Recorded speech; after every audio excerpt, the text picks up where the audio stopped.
Praise the lord. మీరందరూ బాగున్నారా? ఈరోజు మిమ్మల్ని అడగదలుచుకున్నాను, మీ మనస్సాక్షి ఎలాగుంది? Do you have a tender conscience, a sensitive conscience? బైబిల్లో చూసినట్లయితే దావీదు మహారాజు సౌలు ఒకరోజు గుహలోకి వచ్చినప్పుడు దావీదుతో ఉన్న జనులందరూ చెప్పారంట, ఇదిగో నీ శత్రుని దేవుడు నీకే చేతిలోకి అప్పజెప్పడానికి పంపించాడు సౌల్ని, ఇదే మంచి అవకాశం, చంపే అన్నాడంట. కానీ దావీదు తన మనసు ఒప్పక సౌలు రాజు ఒక చెంగుని మాత్రమే కత్తిరించాడంట. కానీ ఆ కత్తిరించినందుకు కూడా బైబిల్లో చక్కగా స్పష్టంగా రాయబడింది, తన మనస్సు నొచ్చుకుందని. ఇంగ్లీష్లో అయితే డేవిడ్స్ కాన్షియన్స్ బాదర్డ్ హిమ్. ఈరోజు మీ జీవితాల్లో మీ మనస్సాక్షి సున్నితంగా ఉందా? Is your conscience bothering you whenever you do something wrong?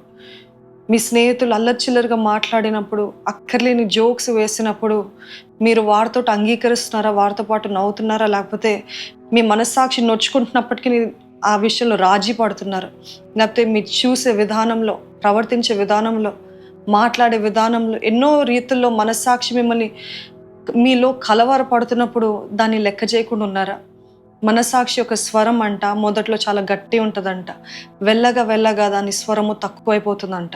ఎప్పుడు ఎన్నిసార్లు అది ప్రేరేపించినప్పటికీ మనం వినకపోతే మనస్సాక్షి చచ్చిపోతుందంట.